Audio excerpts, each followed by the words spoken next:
Chapter 5. Return to the root.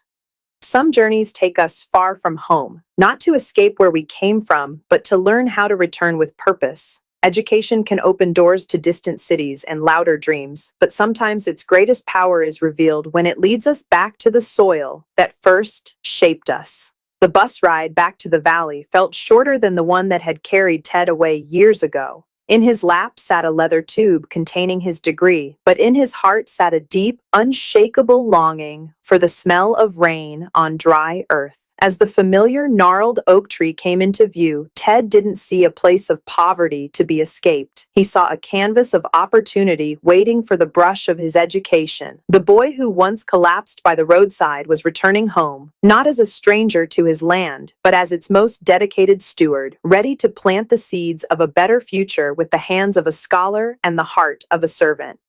Ted arrived home holding his first-class agricultural science degree. The world expected him to pursue wealth in the city, but Ted chose differently. He remembered the cost of that degree, the sacrifices of his parents, and the ultimate sacrifice of Alex. When his mother gently encouraged him to seek a life elsewhere, Ted shook his head. "No, Mama," he said softly.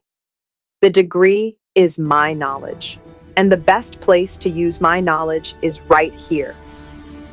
Ted traded his new suit for his old farm clothes and began working side by side with his father, but with a trained mind. He introduced new farming techniques, efficient irrigation methods, and better soil management learned in the lecture halls of the city. The farm, which had always yielded just enough to survive, began to thrive. And Ted discovered that true success was not measured by job titles or distant applause, but by the strength and peace he could bring back to his family. It was during one quiet evening, volunteering to help the village elder with inventory, that Ted found a connection he hadn't been looking for. Her name was Lucy. Lucy was one of the local young women who had stayed in the village. She was warm, bright, and deeply committed to the community. Where others saw limitations, she saw possibility. "The city is too loud," Lucy once said with a gentle smile, "and the soil here needs your intelligence." Their shared values, humility, respect for the land, and commitment to community formed the foundation of their bond. Ted and Lucy were soon dating, a young couple full of hopeful promise for the future of the village. Ted was giving back, and in giving, he was receiving the greatest gift of all: love. As the sun dipped below the horizon, the thriving fields glowed in hues of gold and violet. Ted sat beside Lucy near the spot where a small brown dog once waited by the road.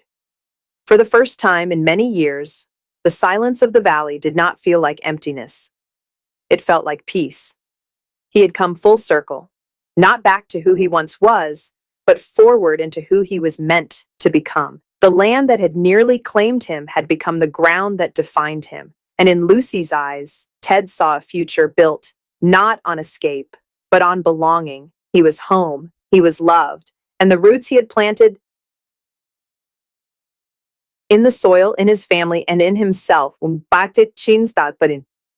finally beginning to bloom. Some journeys are not about leaving, they are about returning with purpose. If this chapter moved you, please like the video. It helps these stories reach others who may need them. Subscribe to Folk Life Tales for stories of hope, family, and purpose. Add comment below. Do you believe true success is found in leaving home or in returning to change it?